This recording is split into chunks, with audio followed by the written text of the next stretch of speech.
Good evening student. हमने बताया था वी हैव डिस्कस्ड वाटर।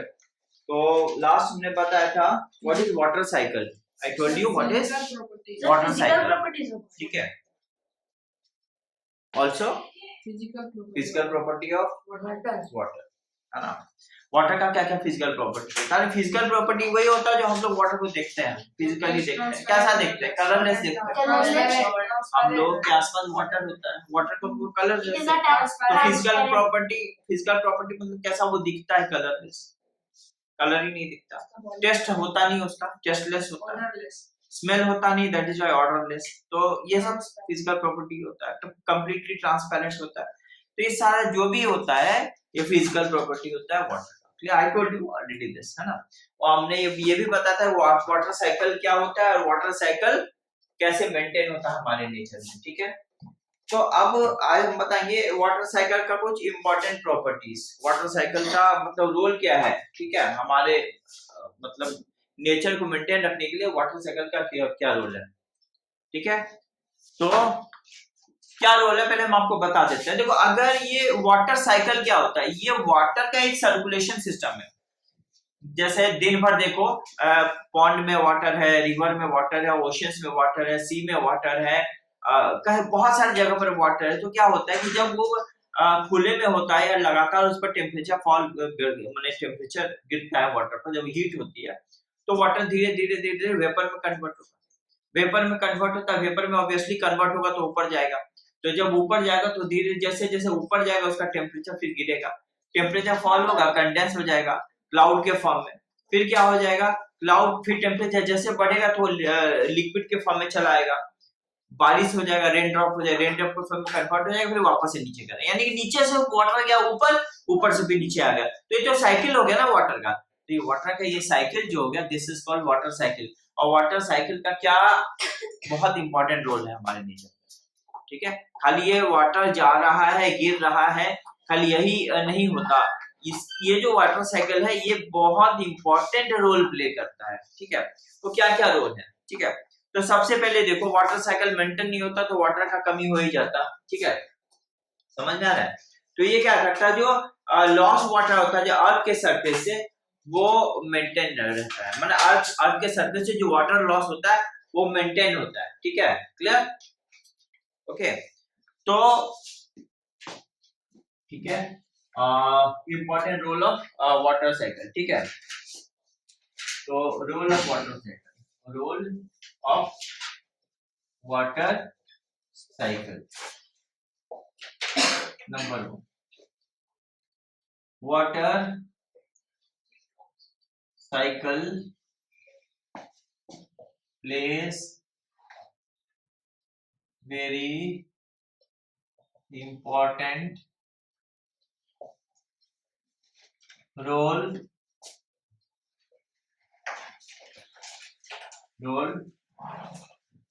ठीक है, for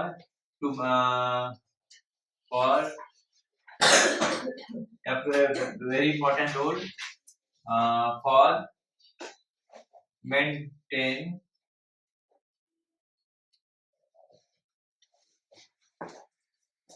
और या फिर फॉर से बेटर होगा to maintain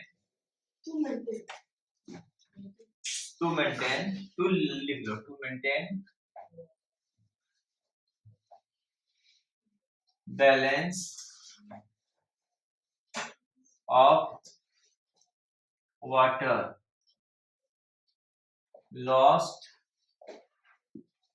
in atmosphere in form of vapor, in form of vapor। ये समझ रहे हमने क्या लिखा है? yes। ये हमने लिखा है कि पानी जो वेपर के फॉर्म में लॉस्ट हो जाता है, ये फिर से हमें रिकवर हो जाता है, वापस से मिल जाता है, ठीक है। तो ये हम एक इम्पोर्टेंट रोल होता है, ठीक है। क्लियर, बहुत इम्पोर्टेंट रोल है, ठीक है। क्लियर। अरे वेपर के फॉर्म में अगर पानी चला जाएगा और हमको ना मिले तो वाटर तो गया, फिर तो वाटर का कमी हो जाएगा अर्थ में, तो सब लोग तो डेथ करने लगे, मरने लग जाएंगे। तो वाटर का कमी नहीं होता है वाटर साइकिल मेंटेन होने से। वो वाटर जो लॉस्ट होता है वेपर के फॉर्म में, फिर रेन वाटर के फॉर्म में हमको वापस मिल जाता है। समझ में आ गया? हाँ, वाटर के बाद लॉस्ट, तो वो फिर रेन वाटर के फॉर्म में हमको मिल जाता है। समझ में आ गया? ओके, सेकंड में लिख देना water cycle is important for maintaining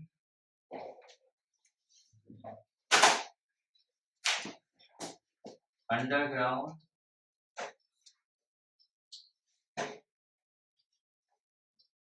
water level.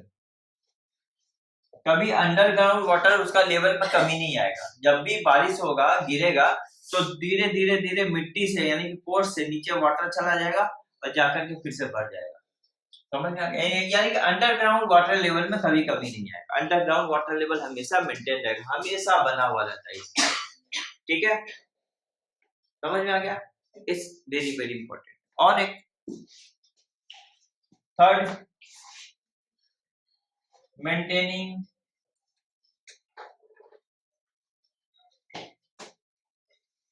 Sorry mistake हो गया देखने में।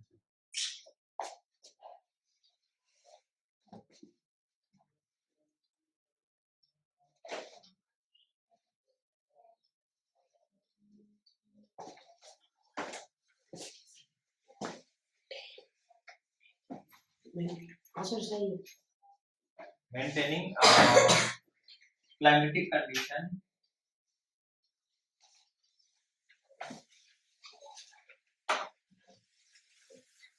all over the world.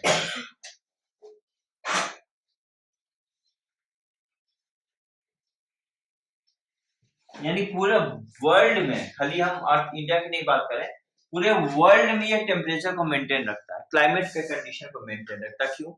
क्योंकि वाटर जो होता है, वाटर सबसे ज्यादा हीट एब्जॉर्ब करता है। समझ में आ गया? अगर मान लो वाटर हो गया, वाटर का हीट एब्जॉर्ब करेगा तो आसपास के एटमॉस्फेयर को ठंडा रखेगा। हीट एब्जॉर्ब कर लेगा तो आसपास के एटमॉस्फेयर को वो ठंडा रखेगा। ठंडा रखेगा यानी कि क्लाइमेटिक कंडीशन मेंटेन रहेगा। समझ में आ गया? जब बारिश होनी चाहिए तो बारिश होगी, जब नहीं होनी चाहिए तो नहीं होगी।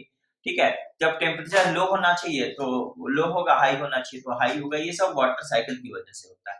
यानी वाटर साइकिल क्लाइमेट के कंडीशन को, क्लाइमेट को मेंटेन करने के लिए बहुत इंपॉर्टेंट रोल प्ले करता है। समझ में आया? अगर वाटर साइकिल नहीं हो तो क्लाइमेटिक कंडीशन बिगड़ जाएगा, टेम्परेचर अनकंट्रोल्ड हो जाएगा। ठीक है, और बहुत सारे प्रॉब्लम्स क्रिएट, बहुत सारे डिजीज क्रिएट हो जाएंगे। ठीक है, समझ में आ गया? क्लियर? उसके बाद एक और इम्पोर्टेंट रोल है rain water. Rain water is important for agricultural activity. ठीक है, ठीक है, because our economy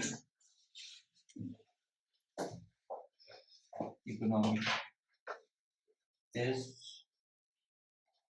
mainly depend on agriculture।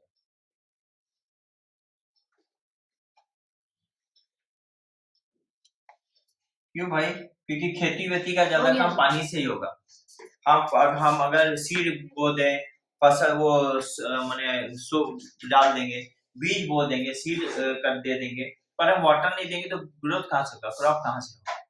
Water अगर खेत में नहीं दे, फील्ड में नहीं दे तो कहाँ से हमारा पैदावार, खेती कहाँ से होगा? तो अगर खेती नहीं होगा तो खाएंगे क्या? मिट्टी निकाल निकाल के तो खा नहीं सकते। तो उस समय क्या होगा? बस प्रॉब्लम हो जाएगा, खाने पीने को लेकर प्रॉब्लम हो जाएगा। समझ में आ रहा है? Clear? So that is why agriculture बहुत इंपॉर्टेंट एक्टिविटी। हमारा जो इकोनॉमी है, लार्ज इकोनॉमी मतलब जो अर्थव्यवस्था है, ठीक है, जलवायु इस पर डिपेंड कर रहा है, एग्रीकल्चरल एक्टिविटी पर पड़ रहा है। एग्रीकल्चर एक्टिविटी डिस्टर्ब होगा तो हमारा इकोनॉमी डिस्टर्ब हो जाएगा, इकोनॉमी डिस्टर्ब हो जाएगा तो जब इकोनॉमी डिस्टर्ब होता है तो फिर कंट्री बैकफुट पर आ जाती है। तो it's very important, red water बहुत इंपॉर्टेंट है यहाँ पर, ठीक है, हमारे एग्रीकल्चरल एक्टिविटी को मेंटेन बना के रखने के लिए, जिससे हमारी इकोनॉमी स्टेबल है। समझ में आ गया? अब सुनो, हमारा अभी का टॉपिक है water as a universal solvent, ठीक है, water as a universal solvent. ये यूनिवर्सल, सबसे पहले तो समझ लो सॉल्वेंट क्या होता है। सबसे पहले सॉल्वेंट वो चीज होता है जो किसी चीज को घोल देता है, घुलने वाला नहीं, घोलने वाला। जैसे अगर मान लो हम यहाँ पर कोई लिक्विड रखते हैं, कुछ भी लिक्विड रखते हैं, उसमें हम कुछ क्रिस्टल डाल देते हैं, अगर ये क्रिस्टल इस लिक्विड में घुल जाता है तो लिक्विड हमारा सॉल्वेंट हो गया, क्योंकि लिक्विड इसको घोल रहा है। समझ में आ रहा है? तो मतलब हमारा सॉल्वेंट मतलब जिसमें घुल जाए, जो घुले वो सॉल्वेंट नहीं, जो घुलता है उसको तो सॉल्यूट बोलते हैं। बात को समझो मैं क्या बोल रहा हूँ। जो घुलता है उसको सॉल्यूट, जैसे चीनी घुलता है तो चीनी सॉल्यूट हो गया, पर घुलेगा किसमें? पानी में, तो पानी सॉल्वेंट हो गया। अब चीनी पानी घुलने के बाद जो बनेगा वो क्या होता है? सॉल्यूशन होता है। गुड, समझ में आ गया? तो हमारा अच्छा वाटर को हम लोग सॉल्वेंट तो बोलेंगे, ठीक है सर, आपने यूनिवर्सल क्यों लगा दिया? क्योंकि ज्यादातर चीज पानी घोल लेता है, मैक्सिमम। अब मैक्सिमम कहने का मतलब ये नहीं ईटा पत्थर आयरन वायरन सब, वो नहीं, मतलब जो चीज हमारे बॉडी के लिए फिट है, जो चीज बॉडी के लिए डिसॉल्व होने के लिए जरूरी है, वो डिसॉल्व हो जाता है। समझ में आ गया? जैसे फूड पार्टिकल जो हम लोग खाते हैं, च्यू करते हैं, वो डाइजेस्ट होता है, अंदर जाता है, तो वाटर उसको डिसॉल्व करता है। समझ में आ गया? घोल लेता है। बहुत सारी चीजें जो किचन में हम लोग बड़ा चाय वगैरह जो भी चीनी घोलते हैं, सॉल्ट में घोलते हैं, सब कुछ घोल लेता है। मतलब वाटर में मैक्सिमम चीज जो होता है घुल जाता है। मैक्सिमम जो हमारे जरूरत की चीजें हैं वो सब वाटर में घुल जाती है। समझ में आ गया? Clear? So water is called universal solvent. Water बहुत समझ में आ गया हमने क्या बोला? क्लियर? तो a solvent is a medium in which substance is dissolved, ठीक है। तो हम लोग यहाँ लिखेंगे, सबसे पहले हम एक काम करते हैं, what is the universal solvent, ये वाला हमें हमारा हेडिंग रहेगा, पर उसके पहले 3 चीज लिख लो, ठीक है।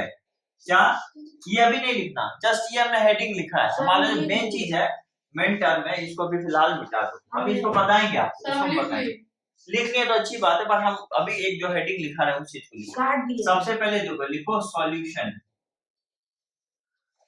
सॉल्यूशन, ठीक है।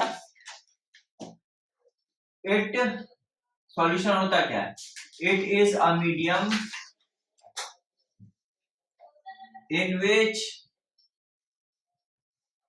in which solute, ठीक है। सॉल्यूट में जैसे एग्जांपल हो गया सॉल्यूट लाइक शुगर, ठीक है, सॉल्ट, etc एक्सेट्रा, इन विच सॉल्यूट लाइक डिसॉल्व, ठीक है।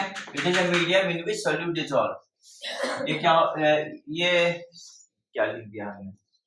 या मुझे सॉल्वेंट लिखना चाहिए ना, ये सॉल्वेंट लिख लो, सॉल्वेंट, ये सॉल्वेंट लिख लो, कट करके उसका सॉल्वेंट बना लो ना।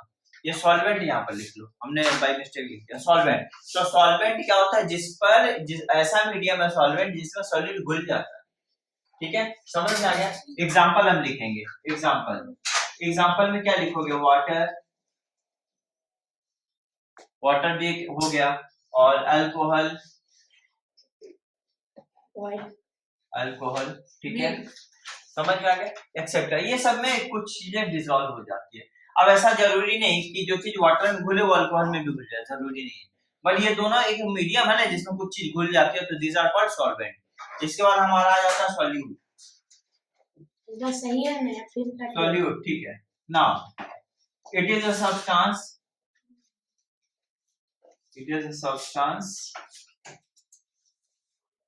which dissolve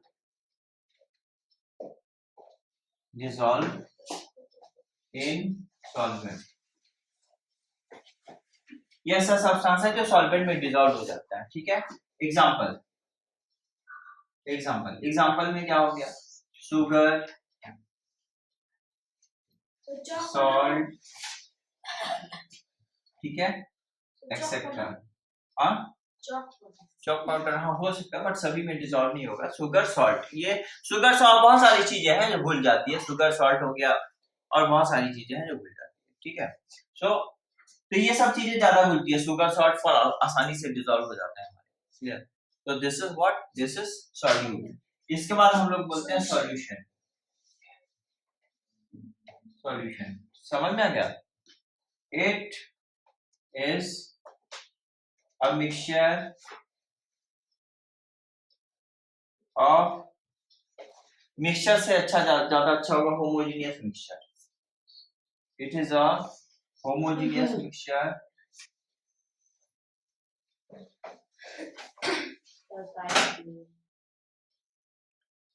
ये H है, ठीक है। It is homogeneous mixture of solute in solvent, ठीक है, solute in solvent।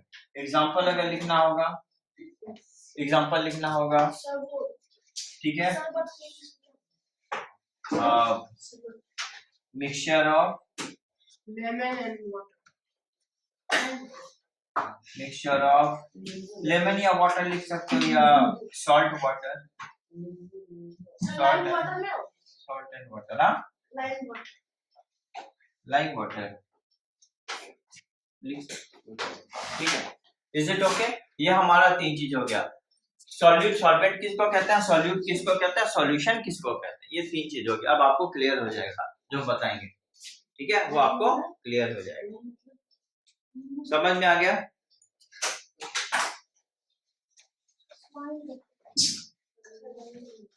समझ में आ गया ये? Is it clear to all of you? आपको समझ में आ गया ये सब चीज? Yes sir. ओके, मिटा दो उसको। Yes sir, yes sir. ऊपर का कमेंट डाल दो आपके उसके बाद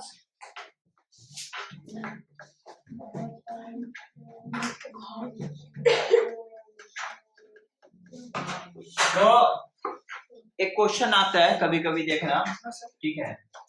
question, why water is called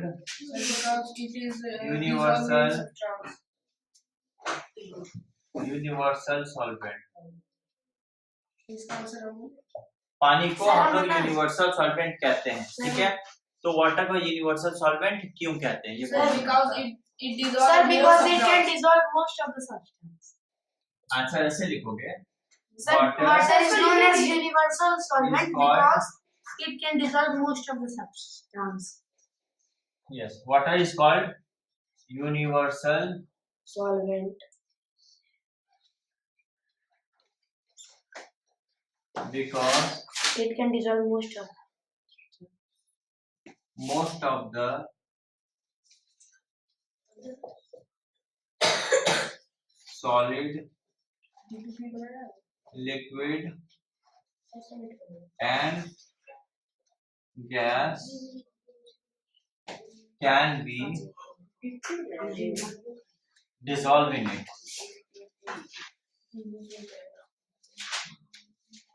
Can be dissolved. ज्यादातर सॉलिड लिक्विड गैसेस में डिसॉल्व हो सकता है, इसलिए वाटर को हम लोग बोलते हैं यूनिवर्सल सॉल्वेंट। ये ज्यादातर सॉलिड, लिक्विड और गैस इसमें डिसॉल्व हो सकता है, इसलिए वाटर को हम लोग बोलते हैं यूनिवर्सल सॉल्वेंट। बात समझ में आ गया? ओके। और ये हमारे बॉडी के लिए हेल्पफुल है।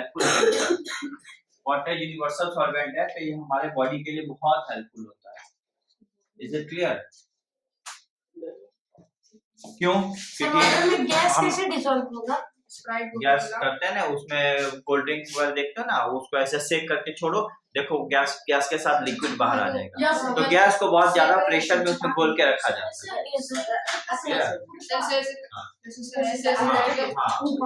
हाँ, तो गैस को उसमें गैस हाई प्रेशर में डिजोल्व होता है, उसमें गैस बहुत हाई प्रेशर में डिजोल्व किया जाता है, इसीलिए।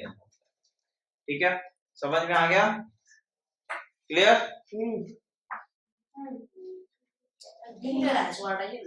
हो गया सर।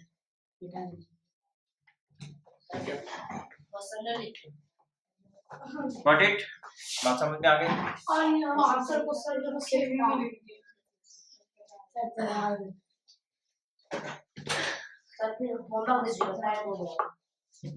ठीक है, अभी नहीं Got it? सर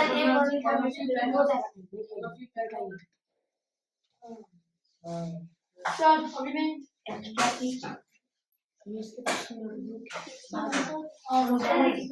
अब सुनो, वाटर के अंदर तो हमने बोला कि सब कुछ घुल जाता है, वाटर के अंदर हमने बोला सब कुछ घुल जाता है, लेकिन वाटर के घोलने की भी एक कैपेसिटी होती है, समझ में? वाटर का घोलने का भी कैपेसिटी होता है। अब हाँ, अब वाटर थोड़ा लेंगे और एक बोरा चीनी डाल देंगे, घुलेगा उसमें? नहीं ना।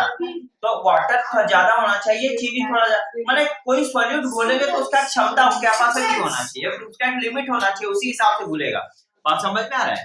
आपके खाने का भी, हमारे खाने का भी तो एक लिमिट है, हम 2 खा सकते हैं, जबरदस्ती जिस दिन 6 खा लेंगे तो फिर तो प्रॉब्लम क्रिएट होगा। तो इसीलिए यहाँ पर वाटर में भी जब हम घोलेंगे सॉल्यूट, तो वाटर में सॉल्यूट घोलने का तो कैपेबिलिटी होता है। तो ये वाटर में सॉल्यूट घुलने के हिसाब से वाटर को हम लोग 3 कैटेगरी में बांटते हैं। जब सॉल्यूट घुलेगा तो सॉल्यूशन बनेगा, वाटर का सॉल्यूशन बनेगा। तो हम वाटर के सॉल्यूशन को 3 कैटेगरी में बांटते हैं। सॉल्यूशन को हम लोग मेनली जो वाटर में फॉर्म होता है, जो सॉल्यूशन, उसको हम लोग मेनली 3 कैटेगरी में बांटते हैं। समझ में आ गया? तो यहाँ पर क्या होता है, टाइप्स ऑफ सॉल्यूशन हमने बताया था। सॉल्यूशन क्या होता है? तो टाइप्स ऑफ सॉल्यूशन, जब हम बोलेंगे types of solution, types of solution, तो देखो सॉल्यूशन का टाइप यहाँ 3 टाइप का होता है मेनली सॉल्यूशन। समझ में आ गया?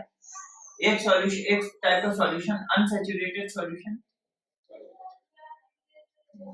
Unsaturated solution. एक टाइप का सॉल्यूशन कहलाता है सैचुरेटेड सॉल्यूशन,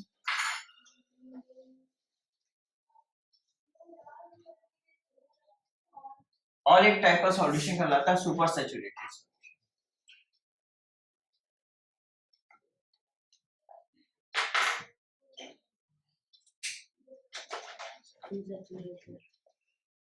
बात समझ में आई? एक टाइप का सॉल्यूशन अनसैचुरेटेड, एक टाइप का सैचुरेशन सॉल्यूशन सैचुरेटेड, और एक टाइप का सॉल्यूशन क्या गया, सुपर सैचुरेटेड सॉल्यूशन। समझ में आ गया?